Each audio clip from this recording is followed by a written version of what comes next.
अस्सलाम वालेकुम। मलेशिया की जानब से पाकिस्तानी के लिए बहुत ही शानदार जॉब अनाउंस की गई हैं। ये जॉब ओवरसीज़ एम्प्लॉयमेंट कॉरपोरेशन की जानब से अनाउंस की गई हैं। जॉब के भर जाने के लिए एडवर्टाइजमेंट पर क्लिक करेंगे।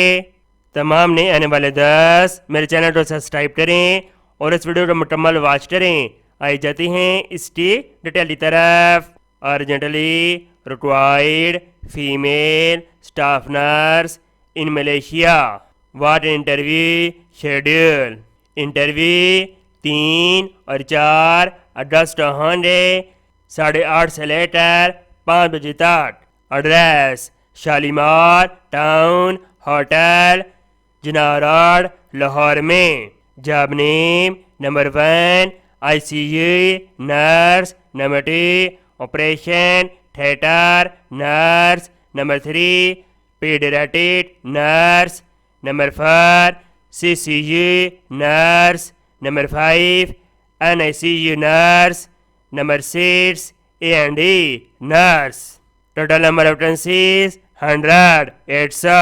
क्वालिफिकेशन डिप्लोमा इन नर्सिंग या ग्रेजुएट इन 4 ईयर 16 साल तालीम और उम्मीदवार के पास 3 साल एक्सपीरियंस होना चाहिए रिलेटिव डिसिप्लिन के अंदर। एज लिमिट 45 साल।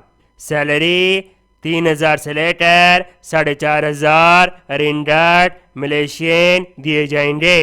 उम्मीदवार इंटरव्यू के बाद कौन कौन से डॉक्यूमेंट साथ लाएंगे। उम्मीदवार अपना डिटेल CV रंगीन फोटोकॉपी के साथ जिसके ऊपर जीमेल एड्रेस मेंशन होना चाहिए और इसके साथ अपने तमाम डॉक्यूमेंट जिसके अंदर तिलमी सर्टिफिकेट, तजर्बा certificate, CNIC registration certificate, birth certificate, marriage certificate और 5 अदद पासपोर्ट साइज तस्वीर और 3 महीने की सैलरी स्लिप साथ लाएंगे। तमाम ख्वाहिशमंद उम्मीदवार इनकी वेबसाइट के ज़रिए ऑनलाइन अप्लाई करेंगे और ये मज़ीद मालूमात के लिए टेलीफोन नंबर दिया गया है, आप इनसे रब्ता कर सकते हैं। और तमाम उम्मीदवार 1000 रुपये का चलान फार्म अदा करेंगे। ऑनलाइन एप्लीकेशन जमा करवाते वक्त एप्लीकेशन जमा करवाने की आखिरी तारीख 25 जुलाई 2024 है। उम्मीद करते हैं ये जॉब आपको बहुत ज़्यादा पसंद आई होगी। इस स्वाब की शेयर करें। मैं वीडियो में और अल्लाह हाफिज़।